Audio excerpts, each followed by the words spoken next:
Guys এইটো চাওক কি বনাই আছো। এইটো বনাই আছে চিকেন পকোৰা।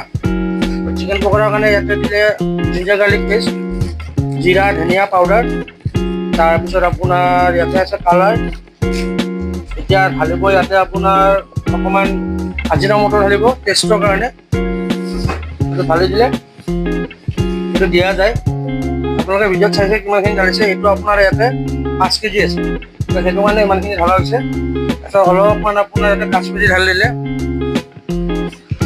এতিয়া তাতে এটা ঢালিব পনীৰ। এইটো চাওক, এটা দিলে,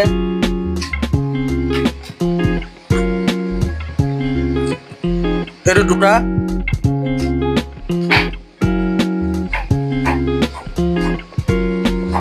এইটো চাওক ভালকৈ এতিয়া মেৰিনেট কৰি আছে। কণী ঢালি দিছে। 5 কেজি ব্ৰইলাৰত 4টা কণী দিলে। তো এতিয়া এইখিনি আপোনাৰ ভালকৈ মেৰিনেট কৰি ল'ব, ভালকৈ মেৰিনেট কৰি ল'ব লাগিব, যাতে চবফালে মছলাটো সোমাই যায় গোটেই মাংসৰ ভিতৰলৈ। এইটো চাওক, ভালকৈ চাই লওক। চাইছে গাইজ, চাই থাকক ভিডিঅ'টো একদম ভালকৈ শেষলৈ চাওক। খুব আনন্দ পাব ভিডিঅ'টো চাই, আৰু বহুত কম খৰচতে আপুনি বনাব পাৰিব।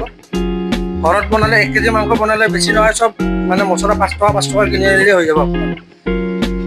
এইটো কৰ্ণফ্ল'ৰ, চাইছে কৰ্ণফ্ল'ৰ ঢালি আছে। এইটো কৰ্ণফ্ল'ৰটো দি দিলে। 5 কেজিটো অকণমান বেছিকৈ যায়, সেইকাৰণে ঢালি আছে। আপোনালোকে নাভাবিব যে ইমান দিব লাগিব বুলি, আৰু আপোনালোকৰ কোৱান্টিটি ৱাইজ দিব।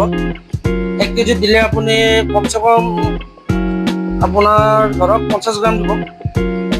যদি 1 কেজি ঘৰত বনাই 50 গ্ৰাম, সেনেকৈ আপুনি হিচাপটো মিলাই যাব। 1 কেজি 50 গ্ৰাম হ'লে 2 কেজি ধৰক 100 গ্ৰাম, সেনেকৈ মিলাই যাব। মই ভিডিঅ'টো শ্বৰ্টকৈ আৰু বুজাই দিলোঁ। এতিয়া চাওক ভালকৈ ইয়াক মই একদম লাষ্টলৈ দেখাই আছোঁ। ভিডিঅ'টো অলপ দীঘল হ'ব পাৰে, আপোনালোকে চাই যাতে আমনি নকৰে। কাৰণ এইবিলাক ৰেচিপি শিকিলেওতো ভাল, কাৰণ ঘৰত কেতিয়াবা ধৰক পাৰ্টি চাৰ্টি ধৰক যদি দিয়ে, তো ধৰক নিজে আপুনি বনাই কিনে খাব পাৰিব আপোনাৰ গেষ্টক। আৰু এইবিলাক কিনিব গ'লে প্লেট 200 টকা লয়। সেই 200 টকা দি আপুনি বহুত আইটেমে বনাব পাৰিব। তো সেইটো কাৰণে মই আপোনাৰ এই ভিডিঅ'টো মানে শ্বেয়াৰ কৰি আছোঁ। এতিয়া এইটো ভালকৈ পানী দি কিনে ভালকৈ ইয়াক মেৰিনেট কৰিব। চাই থাকক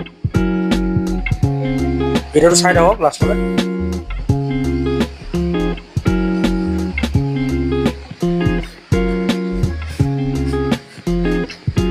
এইটো দিলে পানী,